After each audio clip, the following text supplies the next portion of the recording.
she did not want to sell it. She didn't contribute to that pension. She was. How did she contribute to his work pension?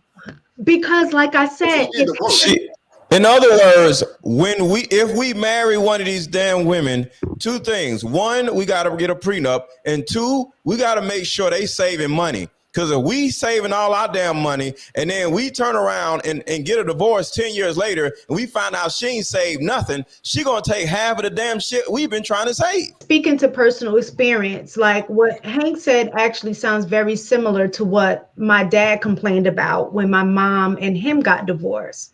But I mean, I don't know how long Hank was married, but my parents were married for 21 years before they got divorced. So they started at the bottom, literally, and worked their way to 21 years. So everything that was established in that marriage was contributed by both of them. And in terms of him making more, or they didn't, they made pretty much around the same. She would get a raise and she would make a little more, and then his raise would come behind hers, and then he would be, a few, $100 more than her or something like that. So the contribution to the marriage was pretty much equal in terms of finances. When they got married, my dad got upset that he had to buy her out. She wanted to sell the house. She's like, I'm okay. Let's, leave the house. We go our own separate ways.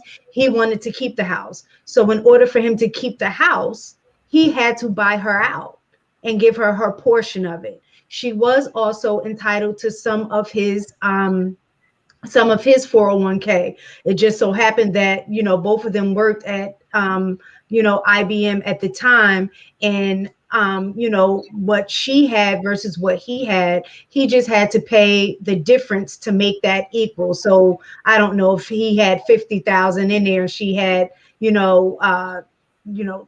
or whatever. He just had to pay the difference so that they would have, it would be split down the middle. So mostly from just the research, like I said, you have outliers in everything. That's why you have like that bell curve. But what it was saying for most people, you have states that are really trying to look at and move towards doing that, 50-50 when they're able to. Now, if a husband or a wife is making a significant amount or a significant difference, then you are going to be required to, pay that difference depending on what it is. But again, there are outliers. And I think what happens a lot of times, like if I was to hear Hank's situation without doing any research at all, I would just be like how most of you men feel like, yo, that's effed up. And that shouldn't happen. And women are getting incentives to leave. If she's going to end up with, a payout plus a house plus pension, that sounds gravy. You know what I'm saying? I would totally understand why most men feel like that. But when I actually put facts over feelings and just look at what's written, that's not necessarily fall within the average, outcome. And that's the only point that I want to make. I'm not saying it doesn't happen, but that's not typically the situation. But y'all would just sit there saying it was an anomaly or whatever, but you just proved it. Exactly. That's what y'all saying. But now Mistake just sit there and prove. So there's another one. No, but that wasn't. No, my point is not the only story out there. No, my point with that is she deserved half. They were married 21 years. Both of them built from the bottom together. Both of them contributed. They weren't making a significant amount of difference in income. Probably about $100 difference between that makes sense. the two. So it should have been split down the middle. Period. Y'all sit there saying that they don't get paid to leave. That's what y'all was saying. Women don't get paid to leave. And I just sit there and prove that women do get paid to leave. Your father is an example of somebody now you said he's entitled. Okay, he's entitled. But she still got paid to leave. How did she get paid when that was her money? That wasn't her money in his situation. Right, in your situation, it was her money. That was her money. So she didn't get paid to leave. That was her money. She contributed to the house that they bought. They bought that house together. He did not want to sell it. She He didn't could have contribute to gotten that paid. pension. She was. She How was did she entitled contribute to his work pension?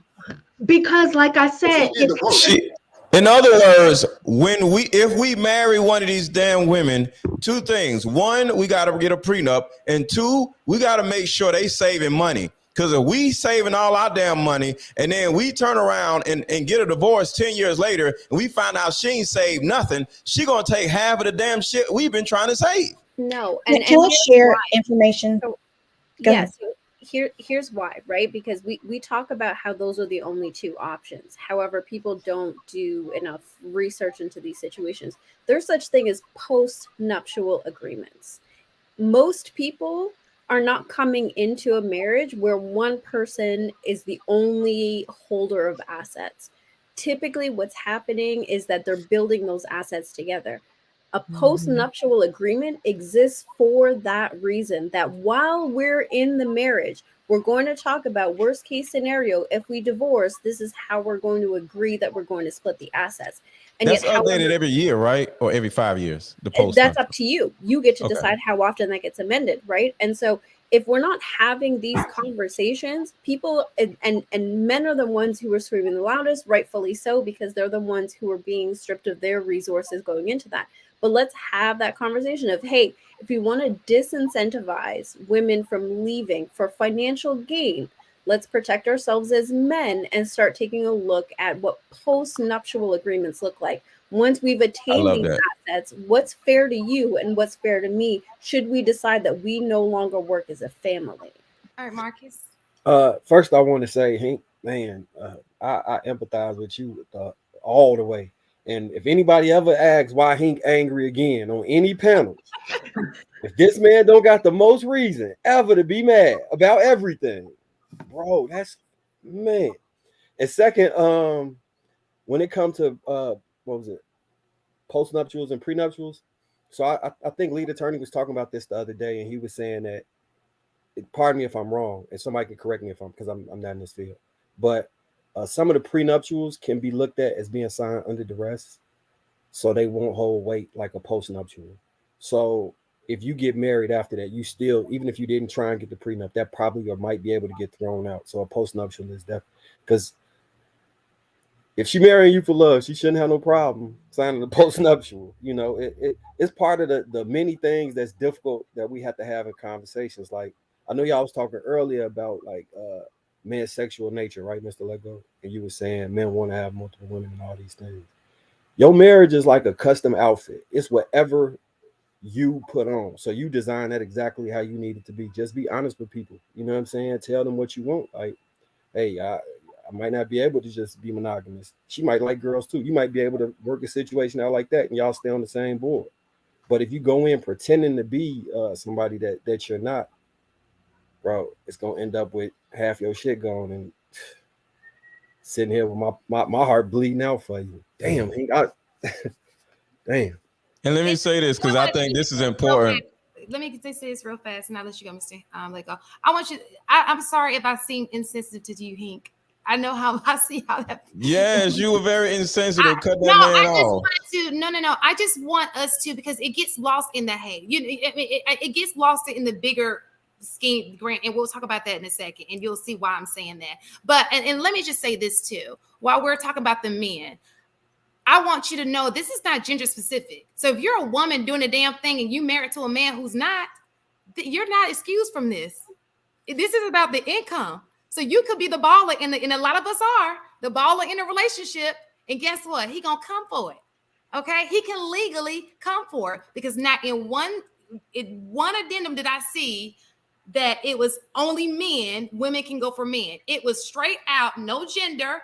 The person who makes the most money, the other person can come for that person.